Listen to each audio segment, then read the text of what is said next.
Bonjour et bienvenue sur Salut Canada. Dans cette vidéo, qui est en fait la suite de la vidéo du 28 octobre 2021 publiée sur cette chaîne, dans laquelle je vous parlais de l'ambition du Québec de faire venir 70 500 personnes d'ici 2022. Et le ministre du Travail avait annoncé à ce moment-là qu'il y avait une entente qui avait été négociée avec le gouvernement fédéral afin de faciliter les processus d'embauche des travailleurs étrangers temporaires. Donc la vidéo d'aujourd'hui est en quelque sorte le résultat de cette entente-là qui a été rendue publique sur le site du gouvernement du Canada. Donc, je suis sur la page du Canada, de canada.ca, qui est le site officiel du gouvernement du Canada, et dans la section Emploi et Développement social Canada, qui est le ministère qui gère d'habitude les EIMT, qui est l'étude de l'impact sur le marché du travail. Donc, on va parler de ce que c'est un peu plus tard. Donc, embaucher des travailleurs étrangers temporaires au Québec. L'emploi de travailleurs étrangers temporaires peut constituer un élément essentiel de la stratégie d'entreprise d'une compagnie ou une nécessité pour un ménage avec des enfants, des personnes âgées ou des personnes nécessitant des soins importants qui requièrent les soins d'un fournisseur de soins. Les travailleurs étrangers peuvent combler les pénuries de main-d'œuvre canadienne et apporter de nouvelles compétences et connaissances pour aider l'économie du pays à se développer. Donc, on remarque ici que les gouvernements du Canada et du Québec ont conclu une entente pour lancer un projet pilote dans le cadre du programme des travailleurs étrangers temporaires. L'entente permettra de mettre en place de nouvelles flexibilités pour les employeurs du Québec dans le programme des travailleurs étrangers temporaires. Donc, à compter du 6 décembre 2021 jusqu'au 31 décembre 2024, les professions suivantes des niveaux D de la classification nationale des professions, CNP, sont exemptées des exigences d'affichage et de démonstration des efforts de recrutement. Qu'est-ce que cela veut dire concrètement? Ça veut dire que si quelqu'un veut embaucher un travailleur ou si une entreprise veut embaucher quelqu'un dans les domaines qui sont indiqués dans cette liste, ils n'ont pas besoin de prouver qu'ils n'ont pas trouvé sur place un Canadien ou un résident permanent qui pouvait occuper la fonction. Donc cela accélère en fait le traitement des demandes de visa de travail temporaire, car l'étape de la demande de l'étude sur l'impact du marché du travail est éliminée. Et Dieu seul sait que cette étape-là prend des mois. Donc, ça va considérablement diminuer le temps de traitement. Donc, ces professions sont caissier ou caissière, garnisseur, commis et préposé aux commandes dans les magasins. Et ici, si vous voyez ces numéros au début, cela constitue la CNP de la profession. Donc, si vous êtes caissier ou caissière, votre CNP est le 6611 et ainsi de suite. Donc, les serveurs au comptoir, les préposés à l'entretien ménager et au nettoyage, comme par exemple les femmes de chambre dans les hôtels, les nettoyeurs spécialisés, les concierges et surintendants, les manœuvres en aménagement paysager et en entretien des terrains, les manœuvres de l'exploitation forestière, les manœuvres en métallurgie, les manœuvres dans le traitement des pâtes et papiers et la transformation du bois, manœuvre dans la fabrication des produits en caoutchouc et en plastique, manœuvre dans la transformation des aliments et des boissons et des produits connexes, manœuvre dans la transformation du poisson et des fruits de mer. Donc, il y a également une deuxième liste.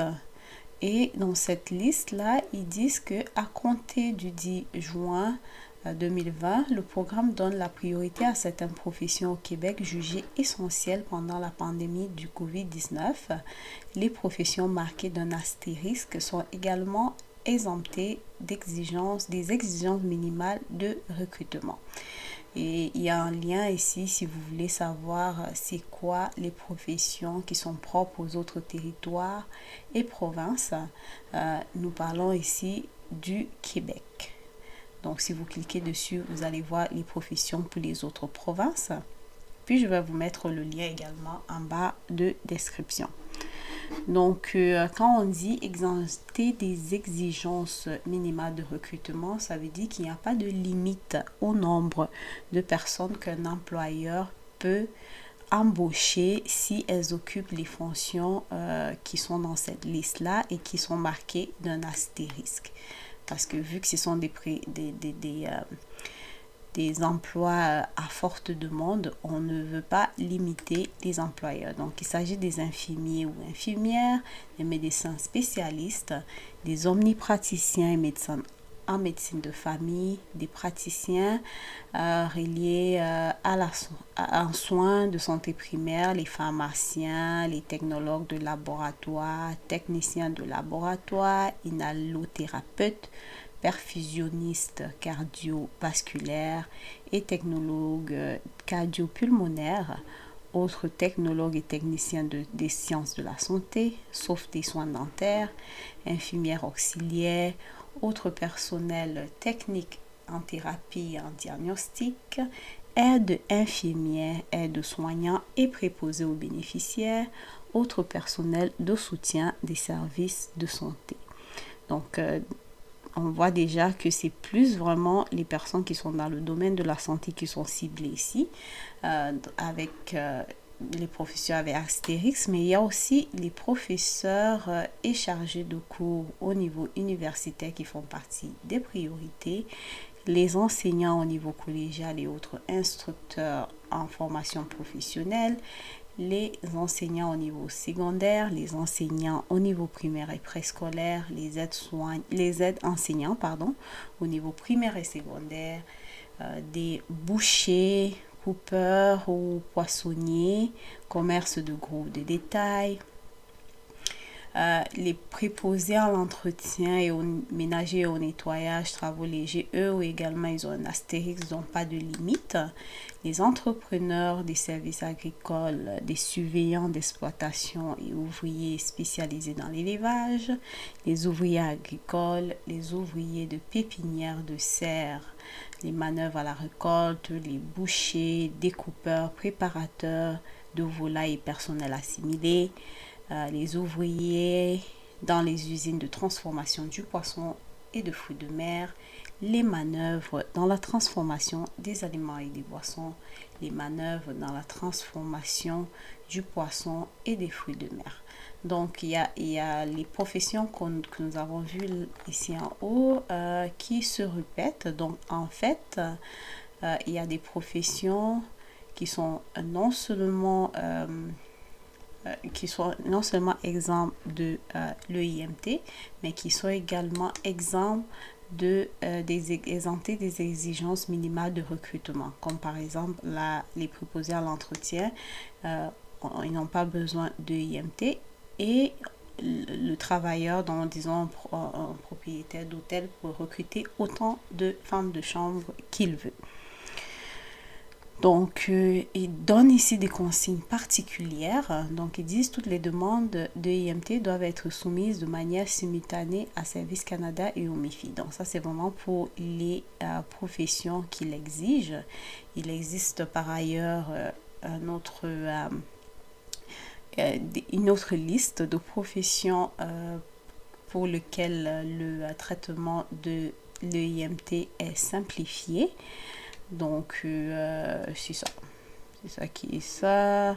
Donc, si vous devez présenter une IMT, vous devez soumettre de manière simultanée votre demande à Service Canada qui traite le IMT et au ministère de l'Immigration et de la de la francisation et de l'intégration au niveau du Québec. Puis il y a leur numéro de téléphone ici.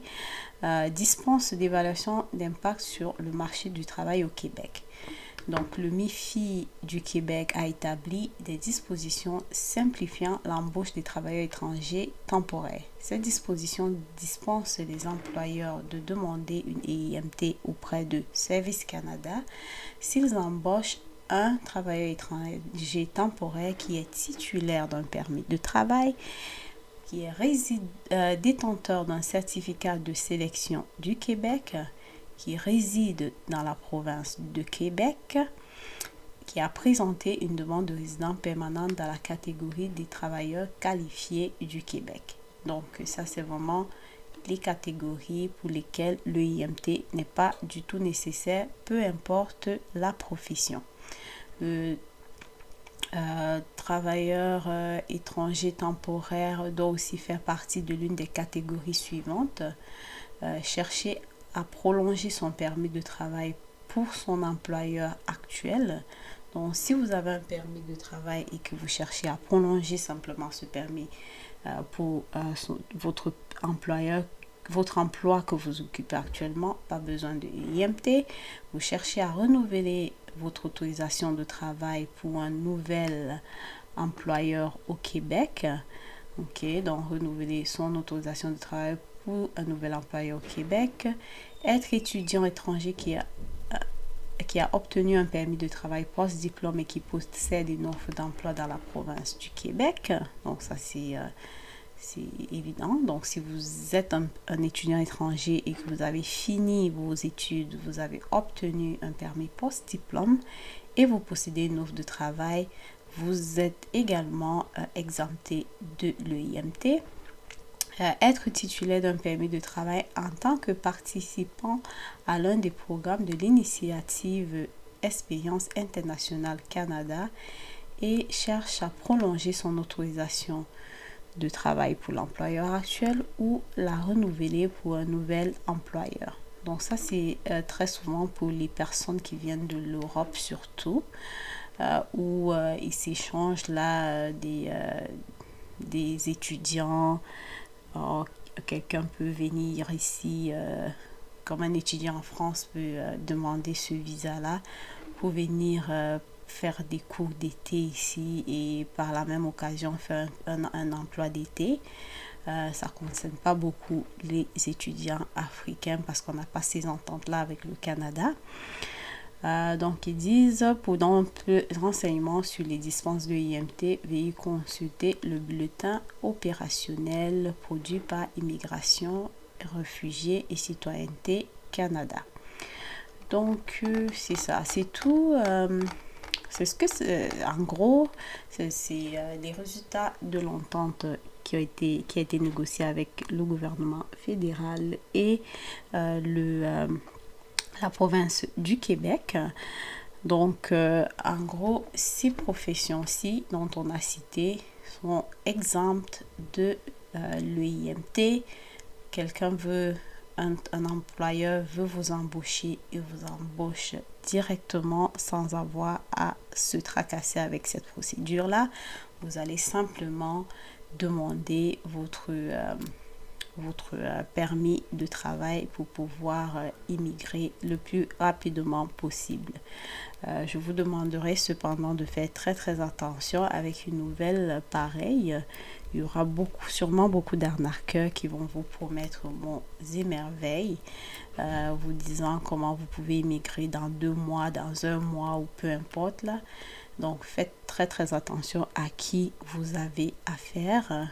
Je pense que j'ai une vidéo qui parle de la nouvelle façon de trouver un représentant autorisé, enregistré dans les normes.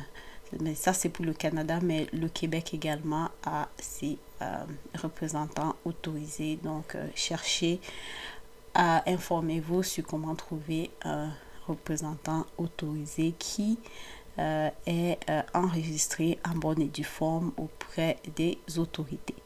Donc, c'est tout pour la vidéo d'aujourd'hui. J'espère que cette nouvelle-là va vous conforter dans vos projets d'immigrer. Je vous souhaite de passer une bonne journée et surtout, bonne immigration.